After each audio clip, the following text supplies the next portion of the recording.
Oh, hey there. Come on in. We're just about to start.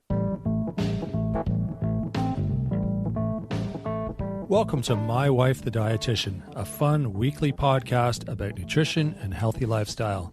I'm Rob, and together with my wife Sandra, we invite you to join us on this informative and entertaining journey through the complex world of healthy eating. Join us each week as we strive to help you with transforming your overall health and relationship with food through up-to-date, evidence-based nutrition information.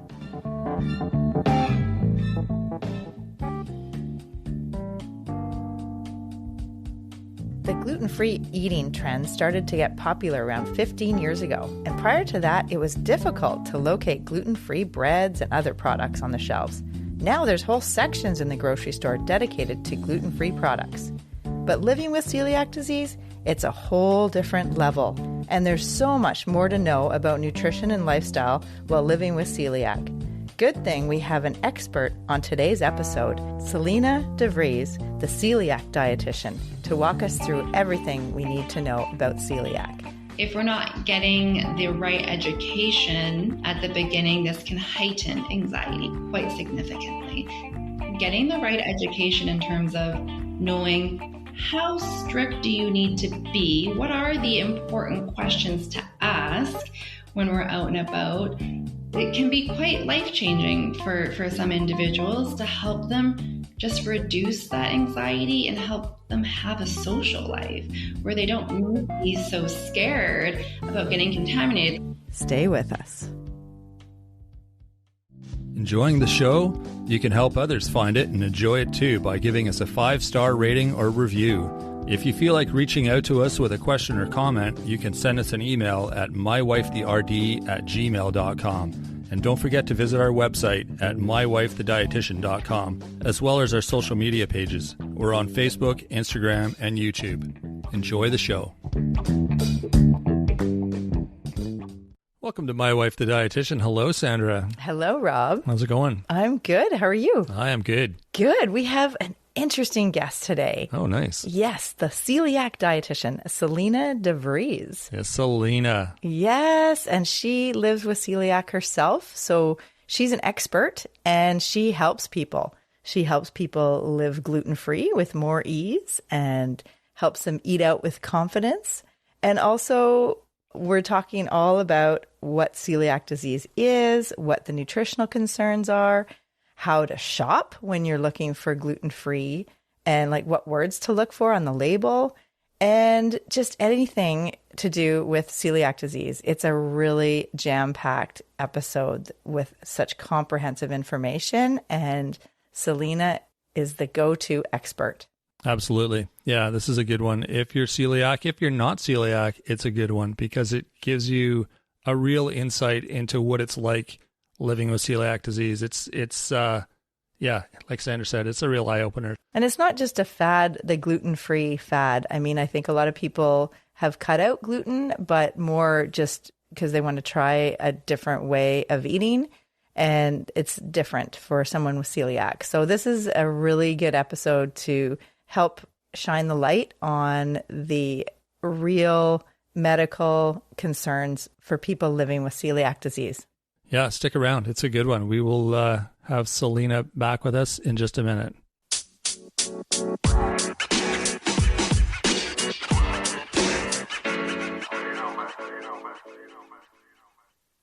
We're here with Selena DeVries, the celiac dietitian, and love that you've joined us today, Selena. We'd love to hear what you do and who you help. Yeah, thank you so much for having me on. Like I mentioned, or like Sandra mentioned, my name is Selena. I'm a registered dietitian living with celiac disease, and I work in celiac in practice. I've had celiac for over 10 years. I've now worked in celiac disease in the online space for over 10 years. And I have different online courses and one-to-one work that I do with clients through my online clinic. So you can learn a little bit more about me at www.selenard.com. But I work with newly diagnosed celiacs who struggle with eating out, as well as celiacs who have persistent symptoms. Ooh, wow. And I mean, you know what they're going through because you've had this condition too for how many years? 10 years?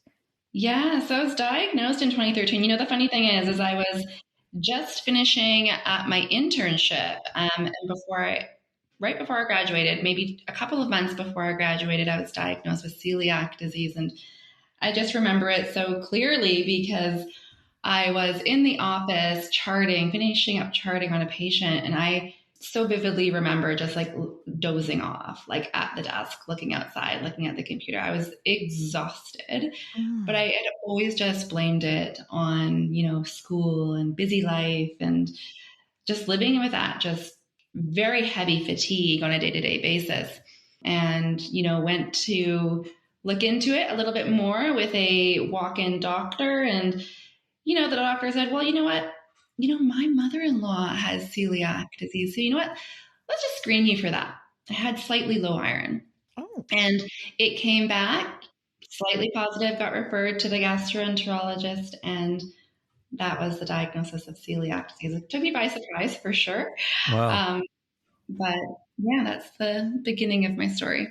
well, and I'm just looking on your website, like the My Story, and I love that you wrote, I was diagnosed with celiac disease right before I graduated as a dietitian. My doctor mentioned, well, you're celiac, but you're a dietitian, right? So that should be easy for you. No referral, no handout, nothing. And he just like walked you out the door. Like, Yeah, what? that is exactly how it went. And, yeah, I was a dietitian, but I think, looking back at our schooling, we don't get a lot of education on celiac disease.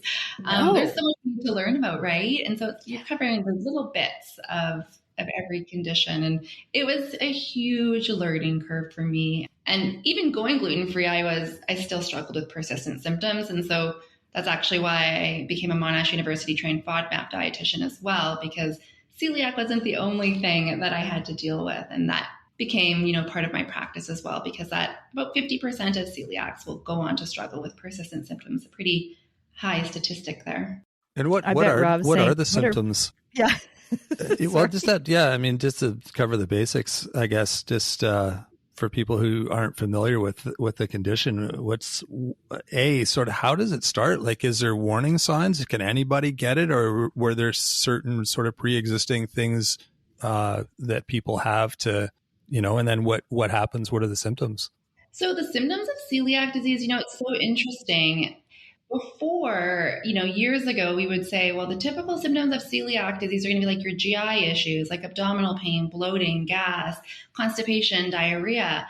But now those are becoming the more quote unquote like atypical symptoms.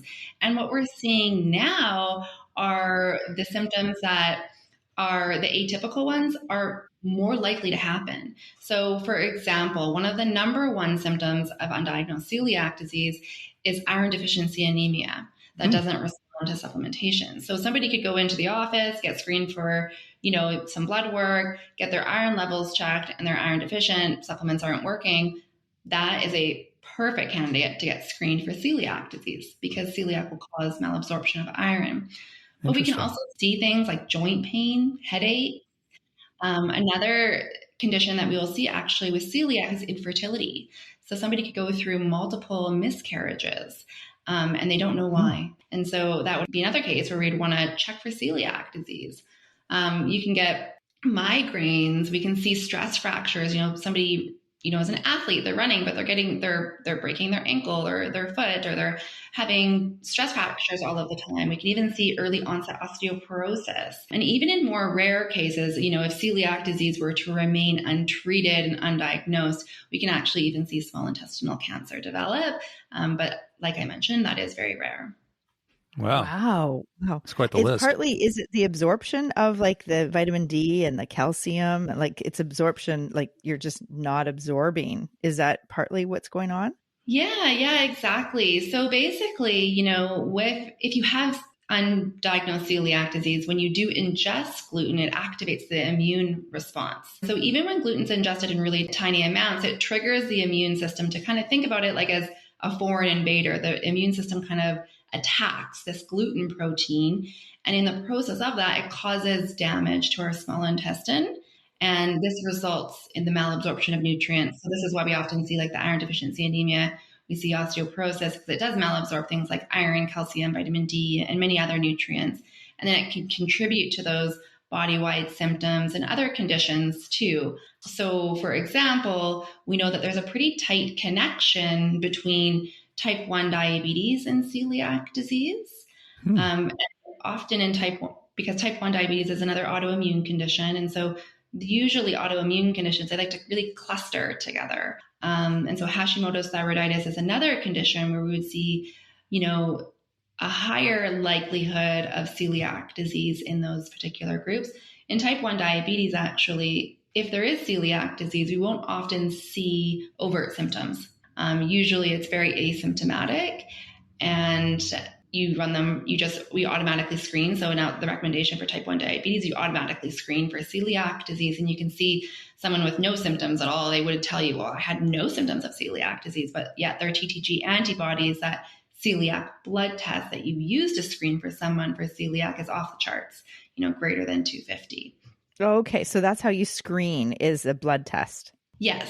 So if we think that celiac could potentially be part of the picture, the doctor will write you a requisition to check for the celiac test, which is called your tissue transglutamase, your anti-TTG.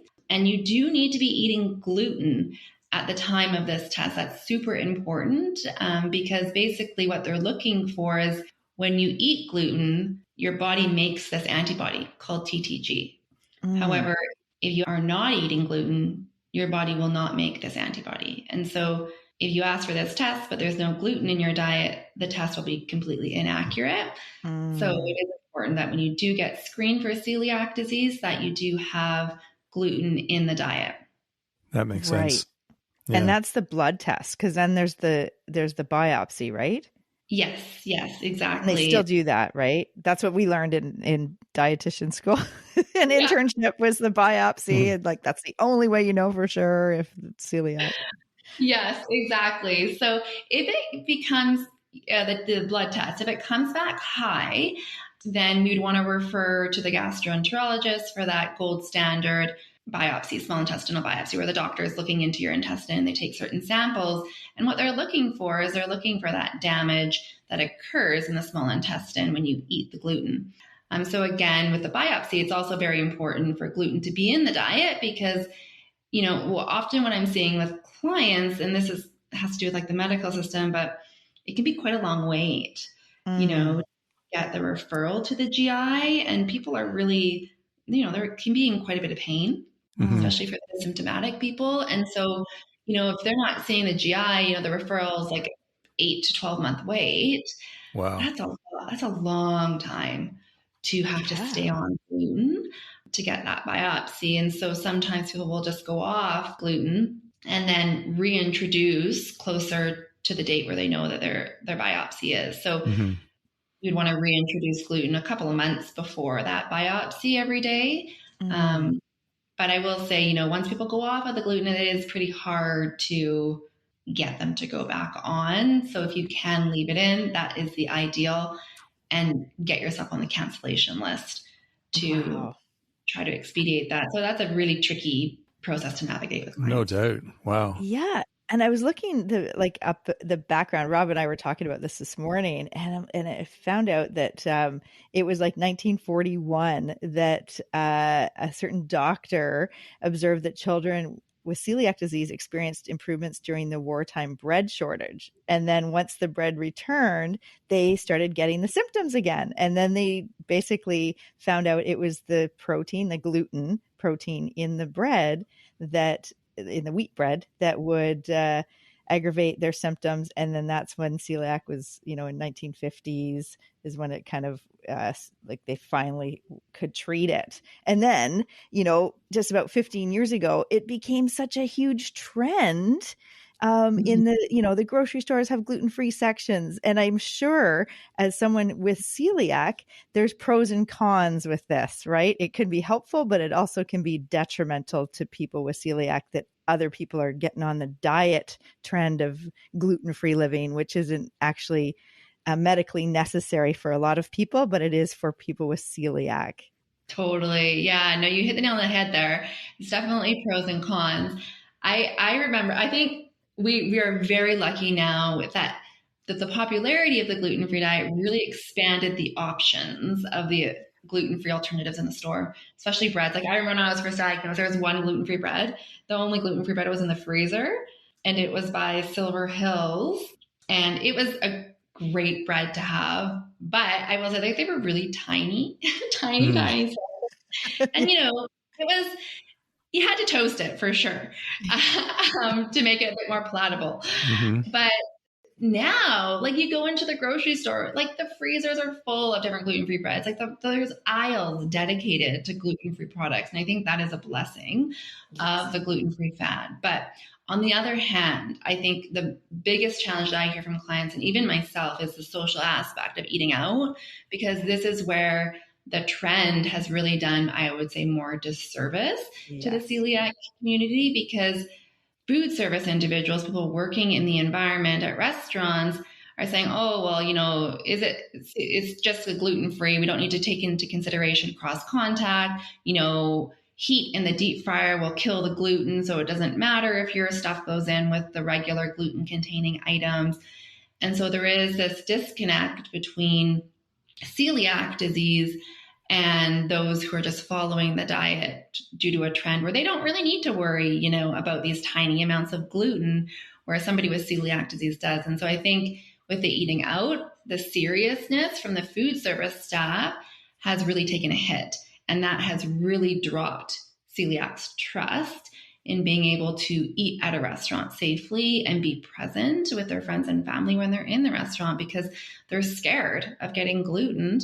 And so often their mind, they're at the table, but maybe their mind's just rolling and rolling. They're thinking about cross contact. Am I going to get glutened? Is things going to be go okay? Did the server get really take my needs seriously? And so I think with the restaurants, it's really been more of an issue. Yeah. Just because they kind of trivialize the whole medical seriousness of celiac, because there's so many other people having gluten-free, but they sometimes have gluten, and it's okay, because they're not really, it's not for medical necessity. And with celiac, I mean, it's forever, right? You have to be on gluten-free, like a celiac diet, forever. Yes, you do. At this time, the only treatment for celiac disease is a lifelong strict gluten-free diet. However, with that being said, especially in like the last 5 to 10 years, there are so many different researchers looking at the potential for different drugs to help reduce the treatment burden of the gluten-free diet, or to even remove the need to eat gluten-free. So looking at a cure for celiac disease. There's a really cool thing on Beyond Celiac. So Beyond Celiac is a website for celiac disease. And they actually have a research tab where you can look at all of the different medications that are being studied that's accessible to the public. You can see how close it's getting to be available at the pharmacies for people with celiac disease. We're probably 5 to 10 years away from that. But we're getting closer. And I think probably one of the very first medications we'll see for celiac disease is helping to manage the tiny amounts of gluten, the cross contact that can pop up, particularly in restaurant environments, where you would basically, order something that's gluten-free. And you could take a pill to help manage some of the cross contact that could happen in the preparation of that dish.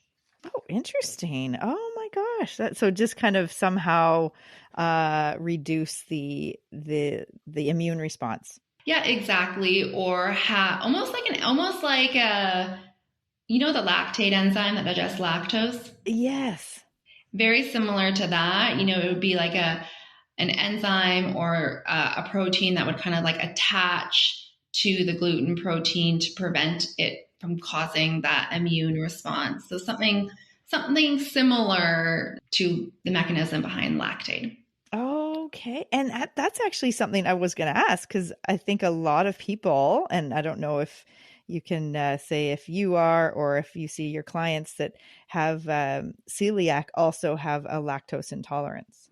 Yes, it's very, very common because that damage that's occurring when you eat gluten is actually attacking those small intestinal villi. And at the very tips of those villi, they actually create the enzyme called lactase, which is used to digest lactose, and which is found in some dairy products, not all, but some.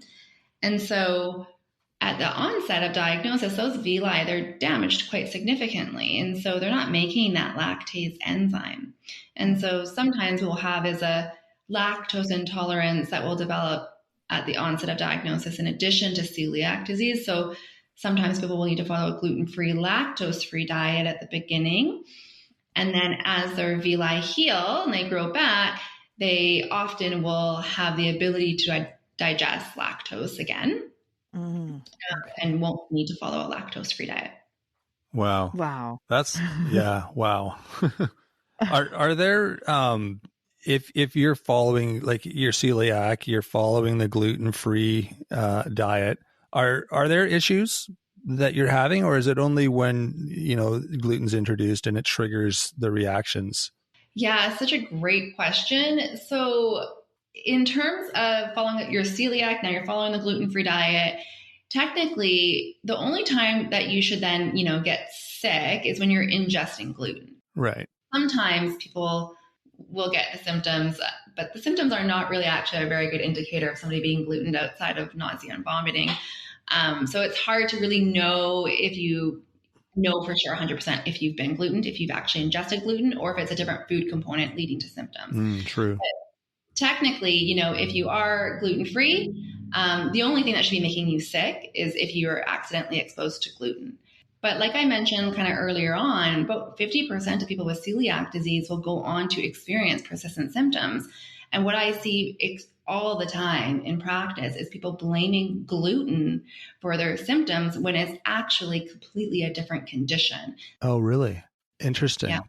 Can you give us an example of what, what's happening that's causing these other symptoms that they're mistaking for gluten?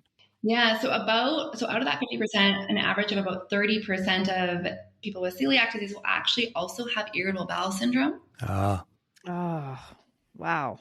Yeah, and so you can imagine the overlap in some of the symptoms that could happen between accidentally thinking you've been gluten and IBS. Often they're GI issues, Sure, yeah.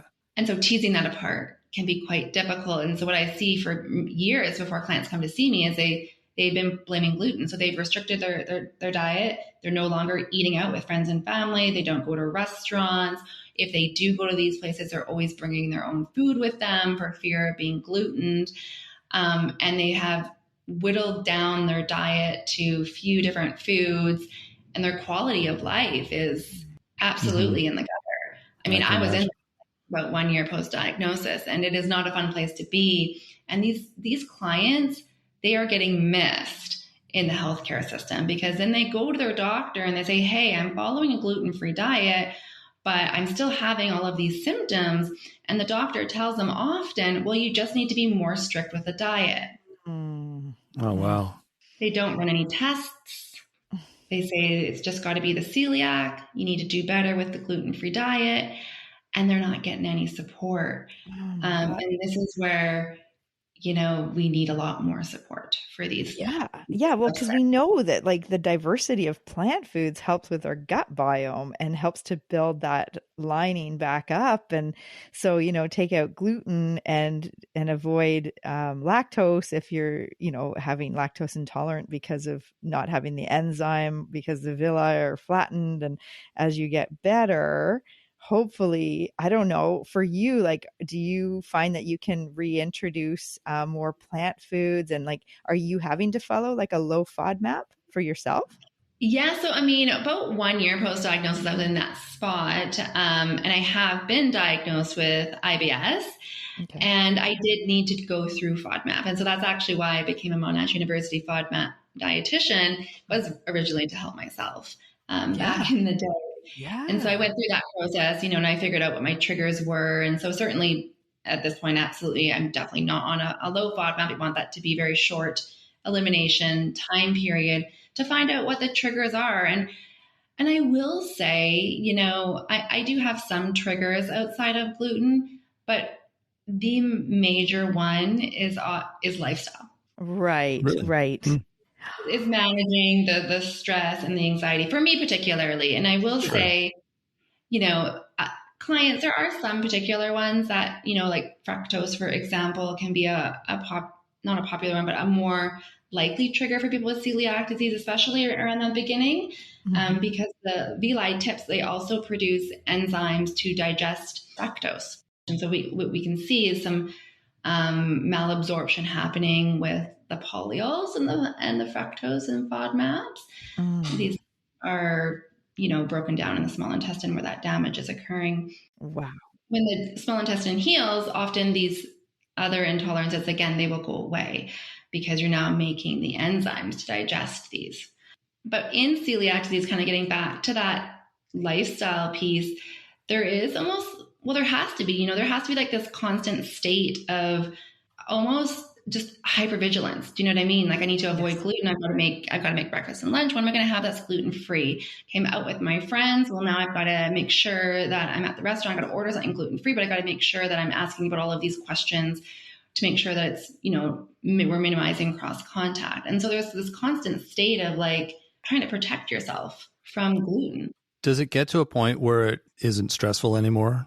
Like I can imagine in the first while you're just paranoid about everything you put in your mouth, but does it ever get to a point where you've kind of like got it figured out? You've got a system, you know what's safe, what isn't, kind of what to look for, or are you constantly concerned? Yeah. Or is everybody different, I guess? Yeah. I mean, everyone's going to be different, and absolutely with time, it for sure gets better. That's good. For sure gets better. Yeah. I mean, you're learning so much at the beginning. And so at the beginning, it is, you know, you feel a bit overwhelmed. And I think what I see often is if we're not getting the right education at the beginning, this can heighten anxiety quite significantly to more of that state where we see hypervigilance. You know, there's a lot of well-meaning websites out there, but not a lot are up to date. There's been a lot of research in the last 5 to 10 years, specifically on cross contact, because there has been research with celiac disease highlighting that there is a decreased risk of quality of life, a higher risk for depression and anxiety, especially among the newly diagnosed. And a lot of this stems from the fear of cross contact. You can read and Google celiac disease online, and most people do. And you will see like a speck of gluten will harm you. A crumb of gluten you need to avoid. So it kind of elicits this fear, but you know, the education, like the science tells us a little bit of a different story. Yes, tiny amounts. There's no acceptable amount of gluten that you can eat. And it is a tiny amount of gluten that you need to avoid, but it is absolutely not a speck of flour. It is absolutely not a crumb of bread. And so getting the right education in terms of knowing how strict do you need to be? What are the important questions to ask when we're out and about? It can be quite life-changing for some individuals to help them just reduce that anxiety and help them have a social life where they don't need to be so scared about getting contaminated. Like often people, you're coming to me like saying, well, we need to use a separate pasta strainer. We need separate pots and pans. We need separate wooden equipment.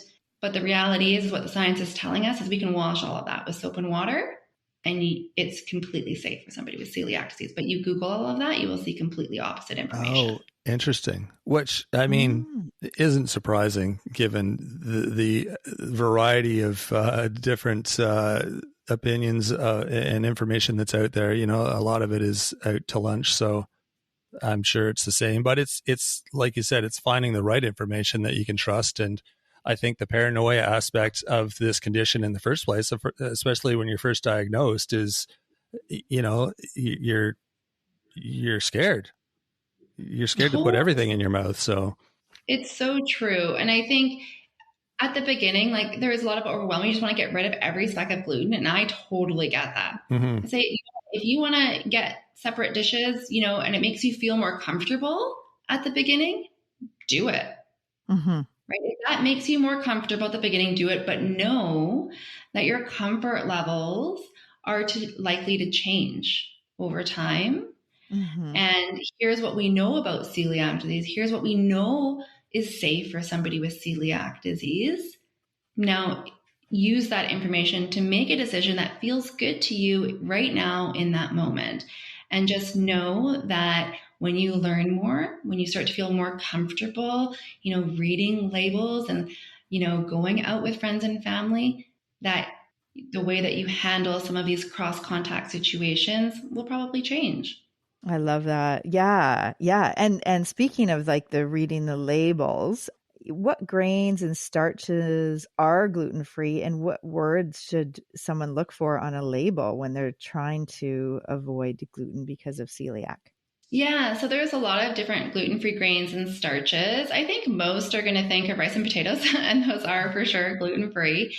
But there's a whole world of gluten-free grains out there that includes things like millet, sorghum, buckwheat, quinoa, amaranth, specially produced gluten-free oats, and teff.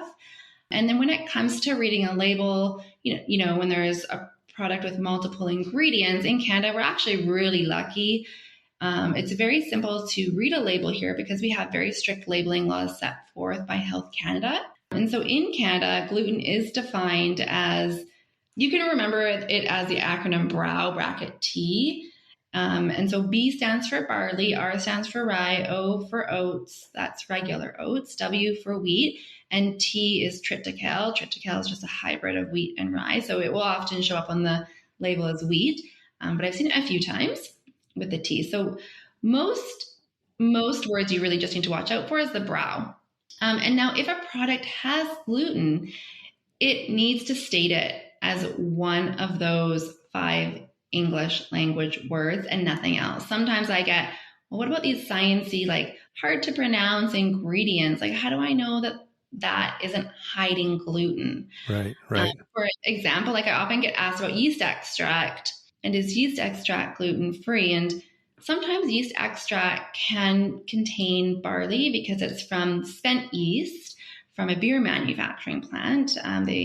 You can use yeast extract in products from those places, and that would be contaminated with barley. And so if that's the case, yeast extract would state yeast extract bracket barley, or on the label somewhere we'll have the word barley.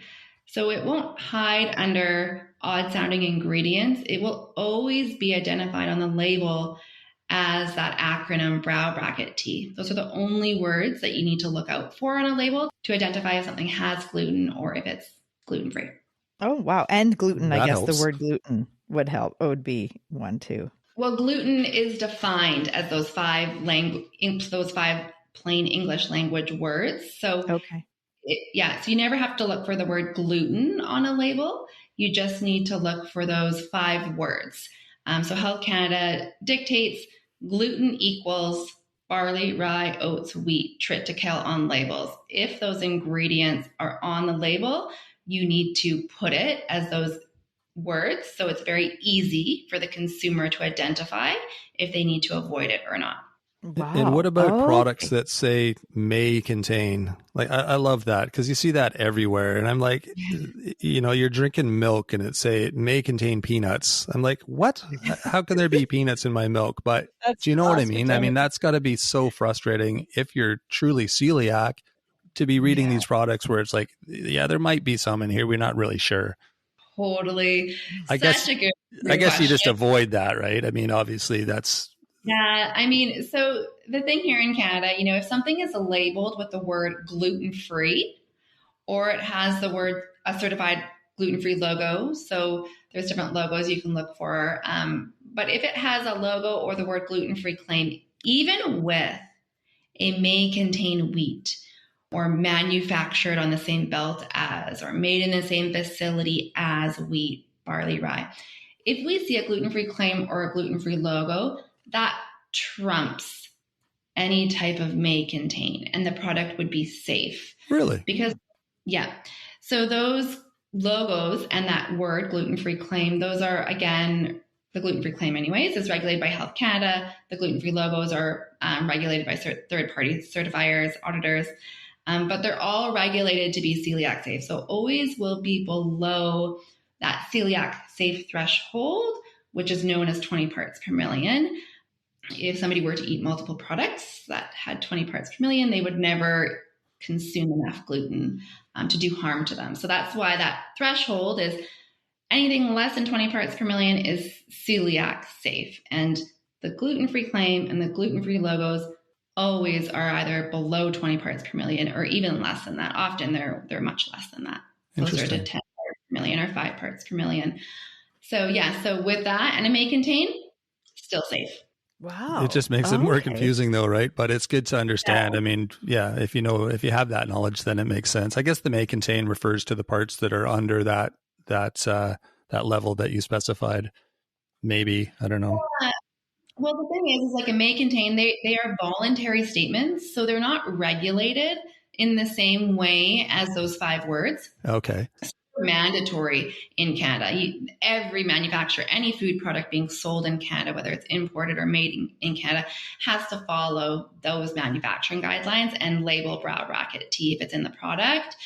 But it's not the same for a may contain. May contain are voluntary, so a manufacturer can choose to use it or not use it. If a manufacturer doesn't use it, it doesn't mean that there couldn't potentially be gluten in there. On the other hand, if a manufacturer uses a may contain, it doesn't necessarily mean that they're not using protocols to still prevent cross contact in their manufacturing facility. So there's a lot of stuff around may contain statements, but it is being looked at internationally to try to bring more regulation to may contain statements. And because as you mentioned, or you alluded to before, like may contain, they're being slapped on a lot of products unnecessarily. Mm-hmm. And they do need more regulation. And so hopefully we will see more regulation and standardization around may contain statements in the future. But right now, they're not regulated. And we kind of go with the gluten-free claim or logo trumps anything else that you might see on the label. There we go. Wow. And I think with oats in the States, it's, what's the issue there? Like I heard something about they don't have gluten-free oats, like or you can't buy them or something. Yeah, so oats internationally, there's oats that even in Canada, the US, oats are grown, they're manufactured, they're harvested with wheat, rye, and barley. And so they're highly contaminated. So regular oats are not safe for people with celiac disease. They have to be the specially produced gluten-free oats. And the difference between Canada and the US is that there's different labeling for gluten-free oats. And this is what causes a lot of the confusion. In Canada, I think maybe more people have more trust in our gluten-free oats, but the reality is that we're using very similar gluten-free oats than the States. It's just labeled differently. So the majority of the gluten-free oats on the market are mechanically and optically sorted. This means that they're using the oats that are grown with the wheat, the rye, and the barley. And then they're using this fancy machinery to pick out the wheat kernels and the rye kernel. Well, not rye, usually maybe more wheat and barley kernels in there to quote unquote clean the oats and make them gluten-free. That's the major the major way that we're getting gluten-free oats internationally. Then there's also purity protocol oats, or there's really no standardization around this, but these are oat manufacturers that are just growing only on their fields, just oats. Often oats are crop rotated with wheat, and that's a big problem. That's why they get contaminated. So these purity protocol people are only growing oats. They only have equipment dedicated to harvesting the oats. They only manufacture the oats in their own facility plant. No gluten is in there. And so it's all completely gluten-free. Those aren't as available as the mechanically sorted oats. But in Canada, the way that we label gluten-free oats is different, and it is easier to identify safe oats in Canada. Basically, you're looking for the word gluten-free oat in the ingredient list, and then you want to see a gluten-free claim or logo somewhere else on that packet. In the States, it's only one criteria. They only need to state gluten-free on the packet or have a logo. So on the ingredient list, people often get confused. They just see the word whole grain oat and they think, well, so is it safe? Because it doesn't state gluten-free oat. In Canada, we have to state gluten-free oat. In the States, they don't need to. And so they get quite confused in terms of identifying safe products. But down there, the gluten-free claim is regulated the same as it is in Canada, meaning if a manufacturer is using that gluten-free claim, they need to make sure that they're following down there the FDA regulation, meaning it's less than 20 parts per million of gluten. And what caused a lot of distrust in the celiac community down there was a recall of gluten-free Cheerios back in, I believe it was 2015 or 2016. And ever since then, people are having a really hard time trusting the gluten-free claim on the Cheerios down there. We don't have gluten-free Cheerios up here in Canada, so it's not even a question of if we can have it, because we only have regular Cheerios here, which are contaminated. But down there they have... Oh, I didn't know that. I thought No, I didn't Cheerios either. were okay. Okay. They're not gluten-free. Okay. Yeah, down there they have gluten-free Cheerios and the regular oat contaminated Cheerios. So they have the option down there. But where a lot of this distrust happened when it kind of was broke with that Cheerio debacle with the gluten-free Cheerios. And so that's why we see a lot of confusion down there. Are their oats safe or not? But they are safe when they're labeled gluten-free. And it's always also an important discussion to have with your individualized dietitian around oats, because the majority of people with celiac disease will tolerate gluten-free oats.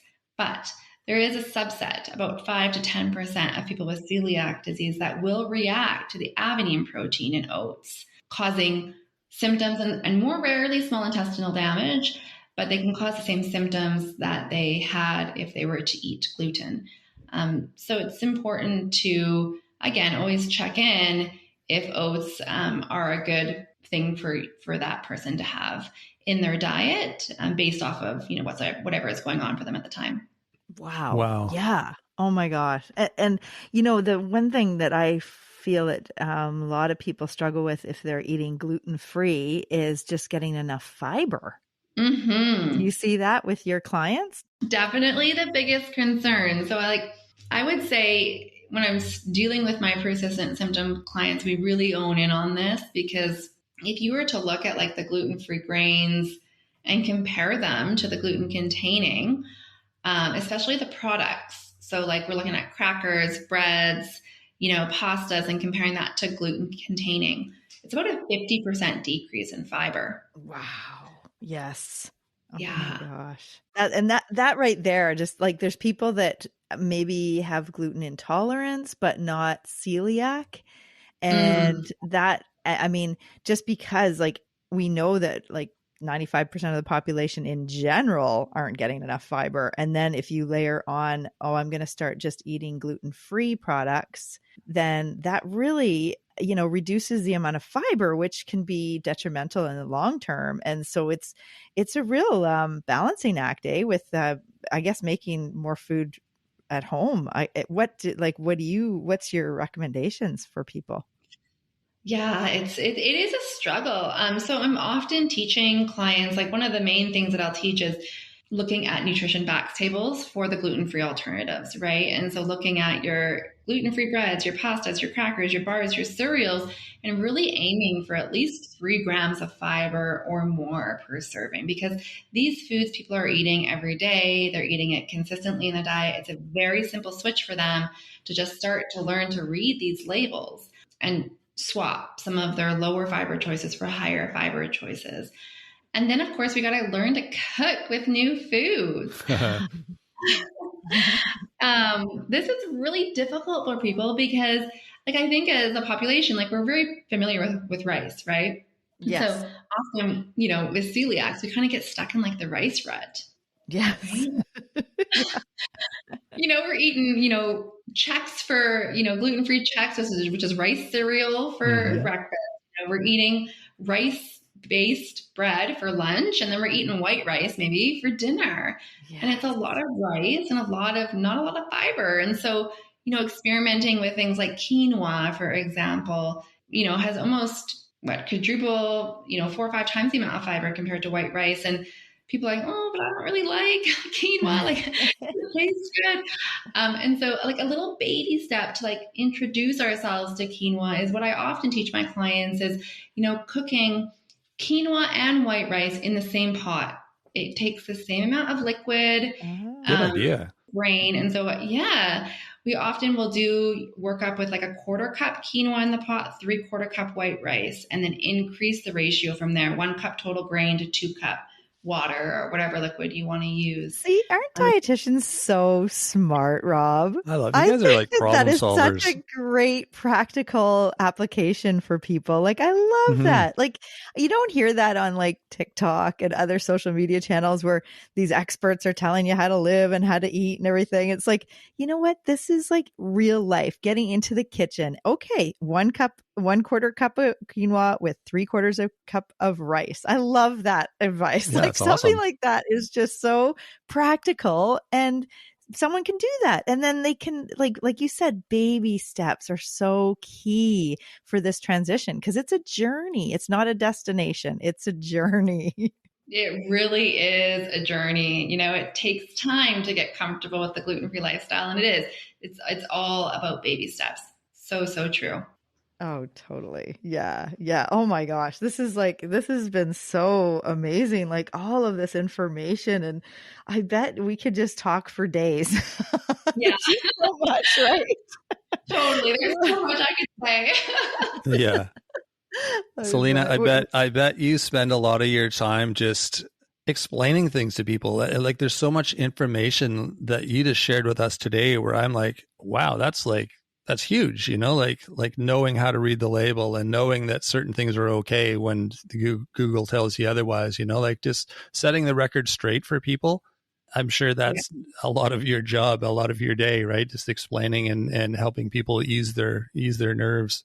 Totally. And it is a lot about the information. Getting the right information can really set people on the right pathway to living what I call like just a happier gluten-free life. And I do, you know, in my course, I do say these things, you know, like you're saying, like I say these all the time to clients. And so I did find myself repeating it. And so that's why I put it into like a little video framework online so people can, you know, go through these courses. They can listen to the videos, but then they can come to me for coaching in our one-to-one sessions, and we can talk through like some of these practical aspects of like, okay, what are we going to do for dinner tonight? Or how are we going to go ahead and communicate with the staff at the restaurant? You know, what's our plan for, you know, hanging out with friends and family? Are there any questions that are popping up?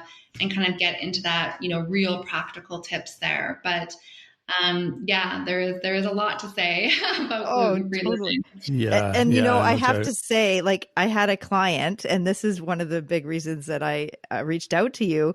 And we're in the same province in Canada, which is nice, different parts. But anyways, the client had followed you or taken your course for a year and had support from you for a year.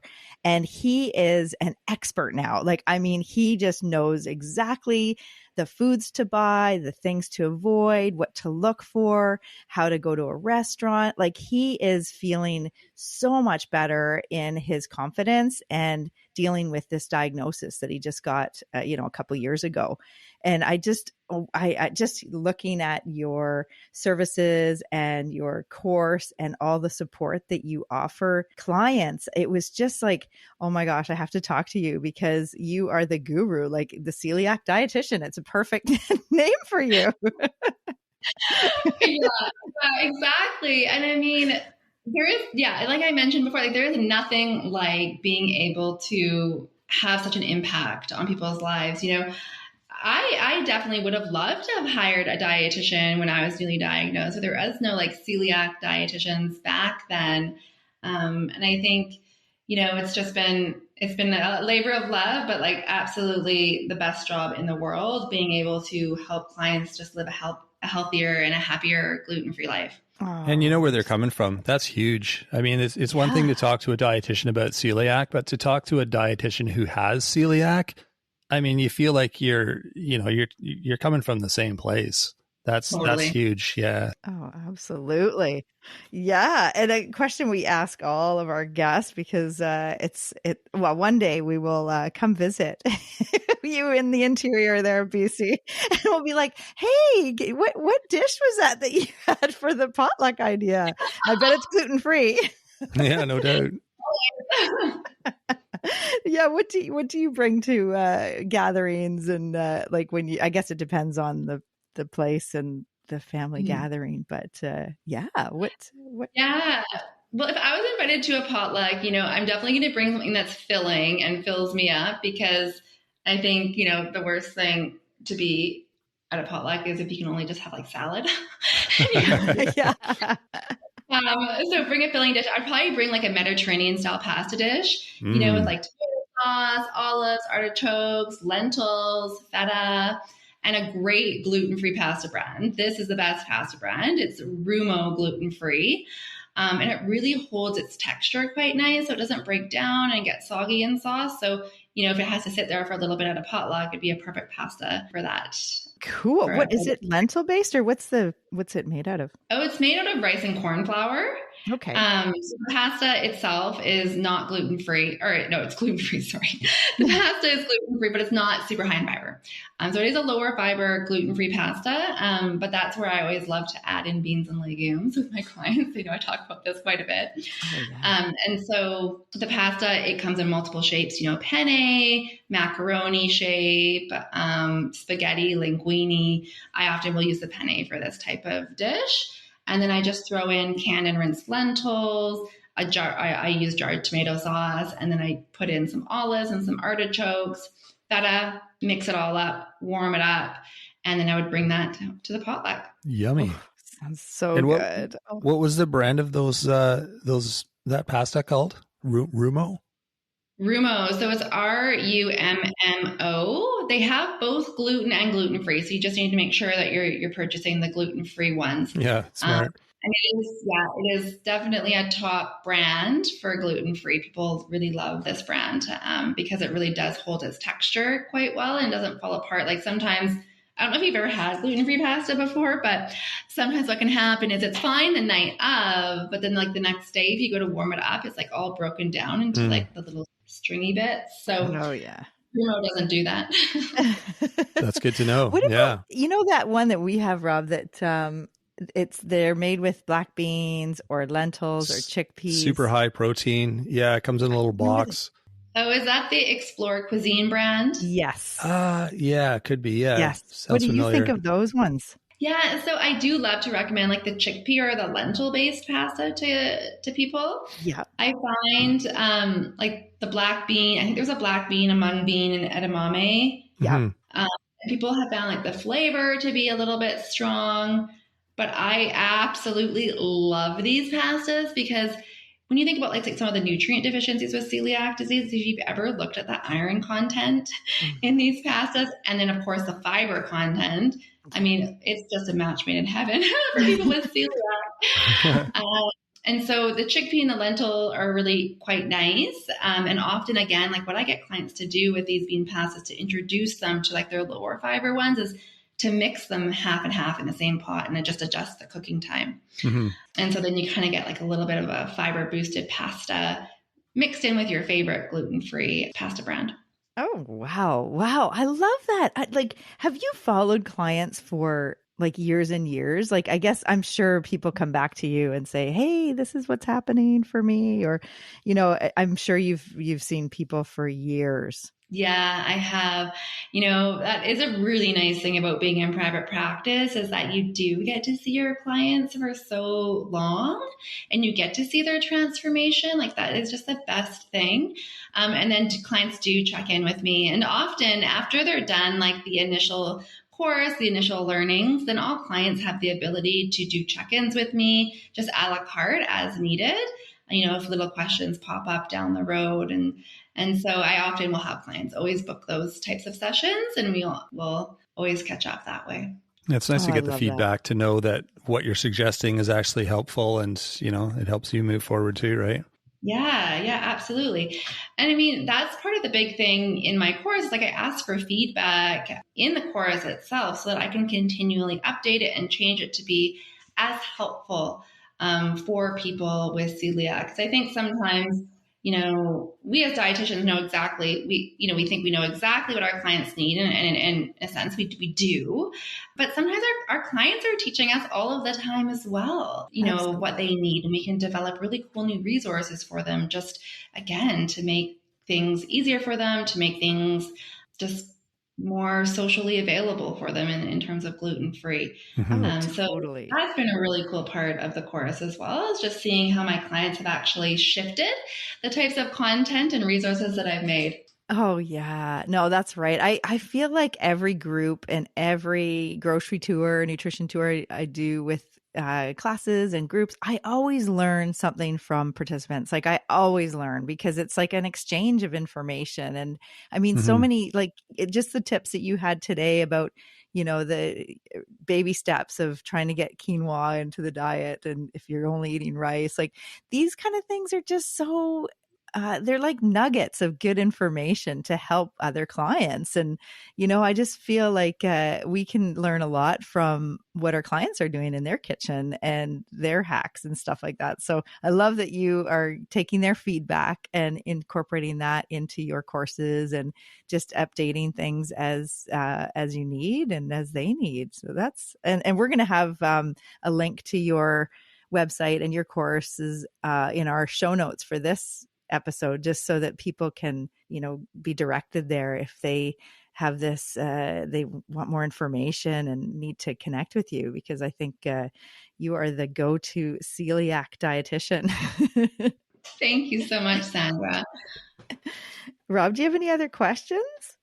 Oh, I have lots of questions, but we'll leave those for next time. It's literally one of those topics that's, I mean, from my perspective, not knowing a ton. I mean, I'm not a dietitian, obviously. I'm just a curious mind who's learning along the way, but it's just so fascinating listening to these discussions and putting myself in these people's shoes and kind of, looking at life through their lens. It's so interesting to hear sort of the issues that you have to deal with and how you resolve them. And I mean, like we can just keep going here, but this is good for now. We'll let this sink in and let everyone, process this information, and maybe we'll have you back again in the future to do part 2.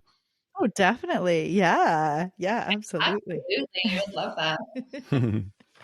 Right on. Well, thank you so much for joining us today, Selena. And, we really appreciate you sharing your information and all those tips. And like Sandra said, we'll include your contact information in the show notes so people can reach out to you. And thanks again.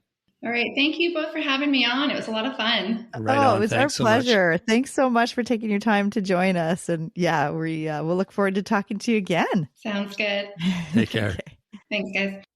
I think I learned more in that hour than I've ever known about gluten-free and celiac. And not that I know a ton, but I knew enough.